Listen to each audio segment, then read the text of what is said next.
Late in 1895, in a little university laboratory in Bavaria, Professor Wilhelm Conrad Röntgen first noticed the strange effect which led to the announcement of his discovery of X-rays. And although the news was received by the public with a mixture of disbelief and apprehension, doctors immediately saw the possibilities of the mysterious new rays and began to use them.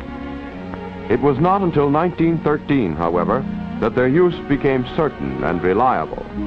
In that year, the hot cathode X-ray tube was introduced by Dr. William D. Coolidge of the General Electric Research Laboratory, the man who had already developed the all-important ductile tungsten lamp filament, and who now holds one of the world's few honorary degrees of Doctor of Medicine. In speaking of X-rays, therefore, it is a privilege to be able to present Dr. Coolidge himself. For a long time after X-rays were discovered and used, they remained a mystery even to the scientist. That is how they got their name, X, for the unknown.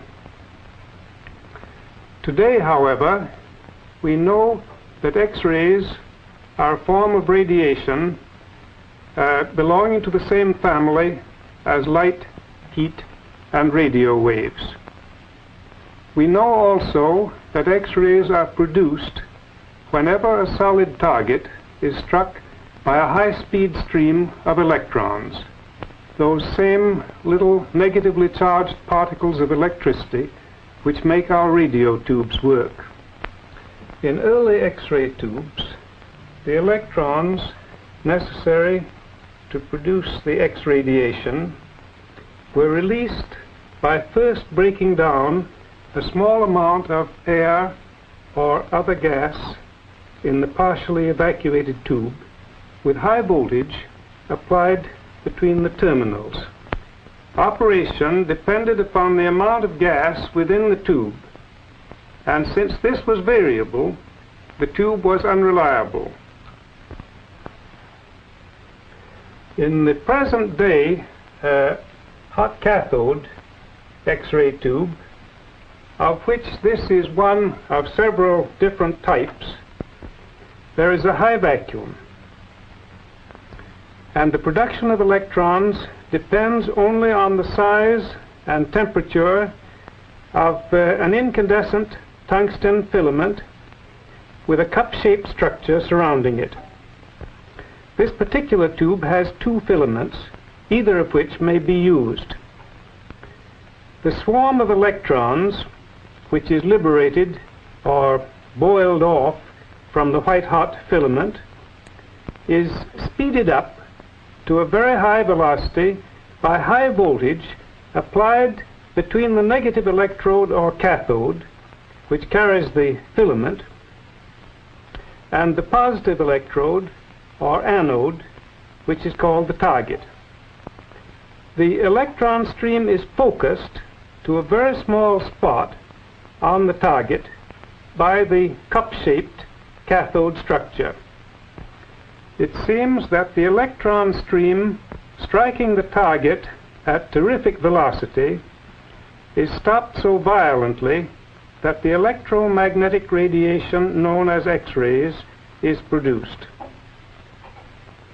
The efficiency of X-ray production is very low, and most of the energy of the electron stream goes to heat the target.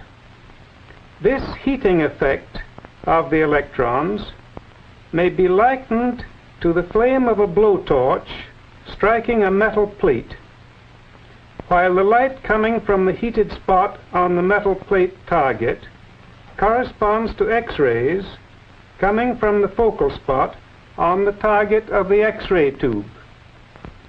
As a matter of fact, X-rays are like ordinary light, except that they are of very much shorter wavelength and are therefore invisible. Although X-rays themselves cannot be seen, their effects can fortunately be made visible. Photographic film in general is sensitive to X-rays, and a special type of it is used to record their presence. Recording of X-ray images on film is called radiography, and the finished films are known as radiographs. X-rays also have the power to make certain chemicals fluoresce, that is, give off visible light.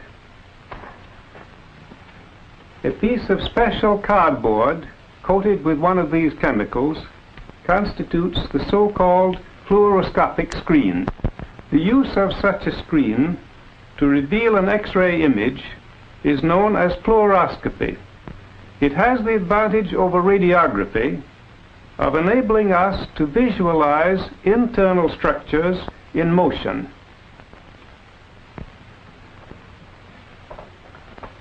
Besides being of much shorter wavelength, X-rays also differ from light rays in that they cannot be focused in a camera. So ordinary photographic procedure cannot be employed. Instead, we use a shadow technique.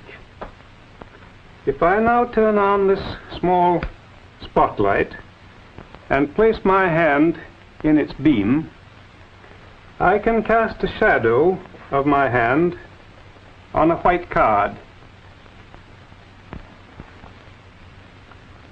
Now, if instead of the spotlight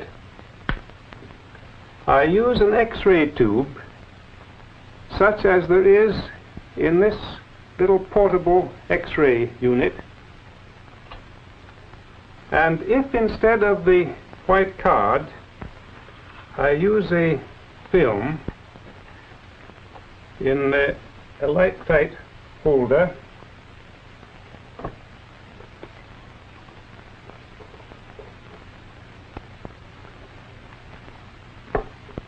I can cast an X-ray shadow of my hand, which on the developed film looks like this.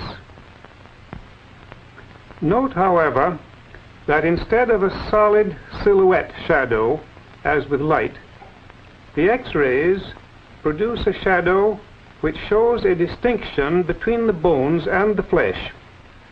In other words, X-rays pass through some substances more easily than through others, and the details of the image depend upon the amount of X-ray getting through the different substances which make up the object. It is this ability of X-rays to differentiate between types of substances which gives the rays their great diagnostic value. It seems both incredible and paradoxical that rays which are themselves invisible can reveal objects which are otherwise also invisible. But that is exactly what X-rays can do. It is then no wonder that X-rays have, in less than half a century after their discovery, become so useful in medicine and industry.